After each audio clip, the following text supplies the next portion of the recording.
Howdy, everybody. Hey, hello. Thanks for joining me. Something that just occurred to me is that I need to share my screen. So I'm going to be tinkering around here, see if I can find that out on the fly. Something I absolutely should have known on the front side. So I will probably be back with another video here in a little while. Once I find a program that will let me share my screen. So if you know how to do that, let me know. What we're going to be talking about today is in the line of document, don't create.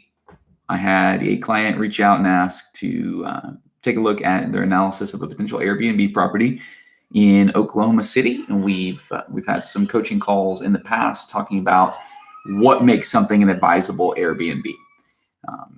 And by Airbnb, we're just using that as the moniker, referring to short-term rentals. So what makes something a viable short-term rental in Oklahoma City? And why that is a nuanced answer is that, why do you come to Oklahoma City? Yeah, it's not Laguna Beach. It's not Destin, Florida. It's not Broken Bow. It's not Austin. We are a different beast, and there are some appreciable aspects to Oklahoma City, to be sure. I live here, and it is a very enjoyable city, but it's not a typical end user tourist destination. So you aren't going to necessarily think like a tourist destination short-term rental operator. You can, and many people do that, which is why you see such clusters around certain locations in the city. But by and large, if you're looking to operate a short-term rental property in Oklahoma City, that you want to have to maximize the value and what I would call the liquidity. So with liquidity, let me give you an example of what liquidity looks like in real estate. If you're newer to this, or perhaps you haven't thought through this lens before. So one of the first rental houses that I bought, actually the very first, the inaugural one. It's what Brandon Turner of Bigger Pockets lovingly refers to as the gum on the bottom of your shoe properties, because it's there. It just, it's really hard to get off, but it's there. And I bought it because I had a good opportunity. It was too skinny for an investor client that I was working with. And so I thought, it's a good opportunity for me. I can afford this. Let's do it. And so I bought it, and it performs well. It actually performs very well. We had to force the performance over time, but now it's beautiful. But it is very difficult to sell because the location, the neighborhood feels like a renter neighborhood. The lot's narrow, the house is older. It's just there's several factors about it that make it difficult to sell. Easy to rent, great to rent, but difficult to sell. So you take something like that. I may have equity in a property like that, but is it liquid? It's not. It's not at all, because in order to sell that, my equity is basically a vanity metric.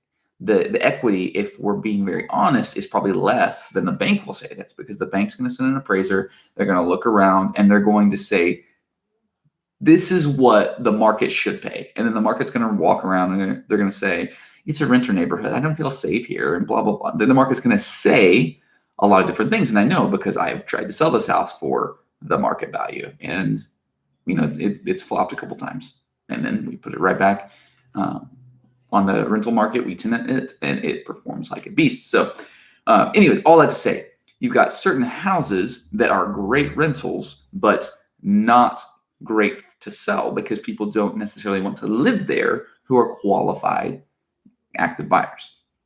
But people will absolutely live there who are renting for a season or for a reason.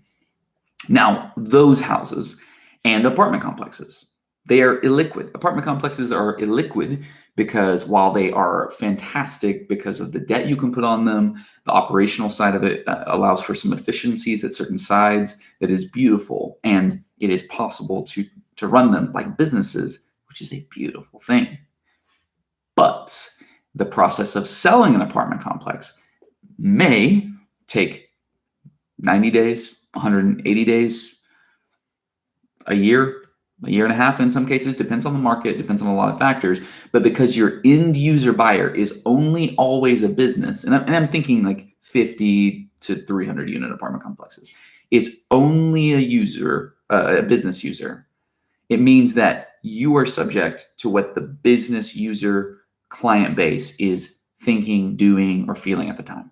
So when you take a single family house in a good location, and let's say 3-bed, 2-bath kind of house, when you take that house and you compare it up and against my dinky little great rental house, and I say dinky, I want to say that respectfully because it is a great home for the people that live there, but it's also one that buyers who are qualified and active buyers, they turn up their noses at and they say, "Oh, this dinky house, it's okay." So we'll just own your term. It's a dinky house.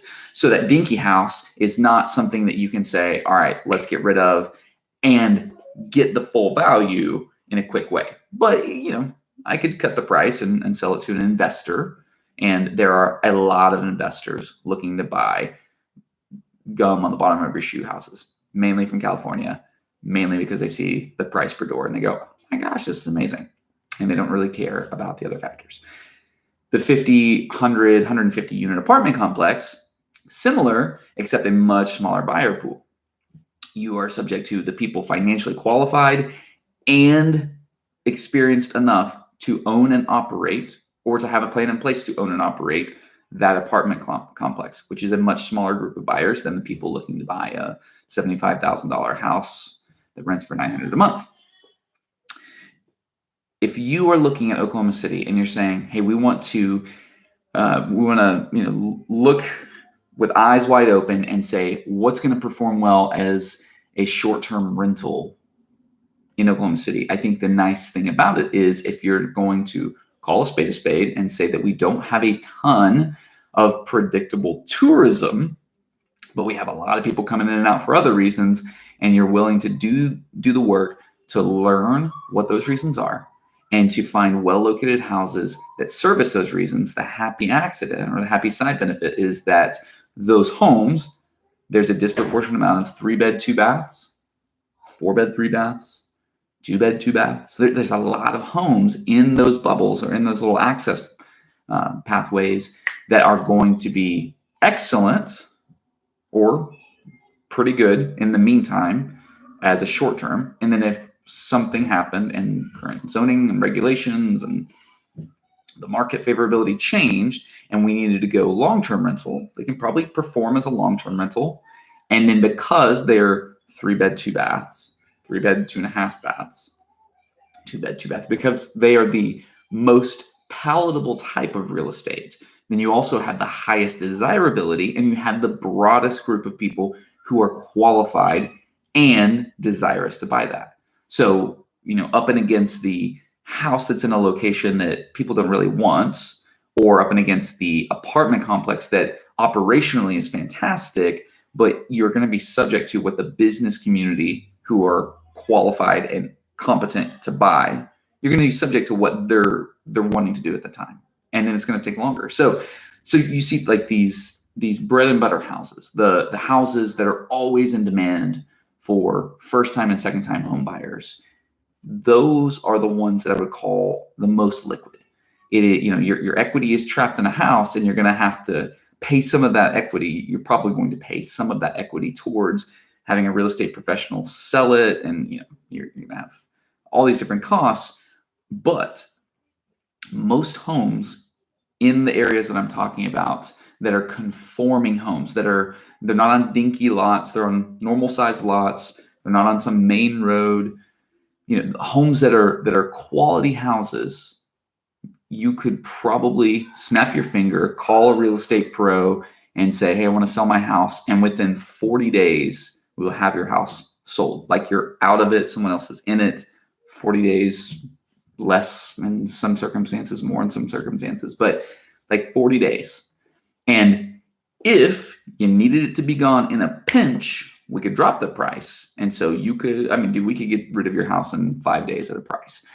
But we don't need to, because the broad market will receive your house at full market value because the market is built around normal conforming houses. So all that to share, this is one of the reasons I get excited about the idea of short-term rental operations in Oklahoma City, is that as opposed to when you're looking for long-term rentals, a lot of times you'll look at these houses that are houses that you'd like to own, honestly, like especially 20 years from now. They're the ones you want to own because they're the ones that are in neighborhoods that are more stable. They're in areas that value more. The houses themselves attract a better quality tenant, which is better for you and your manager along the way.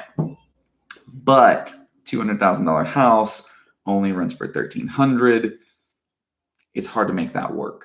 But when you're looking at a $200,000 house that for the season at hand, short term, if you buy it in the right place and you've got the right management structure and operations in place, your short term cash flow can elevate it to an appreciable level, giving you access to a more valuable home that is more valuable now and the next year and the next year and the next year, assuming standard Oklahoma City market appreciation. All right.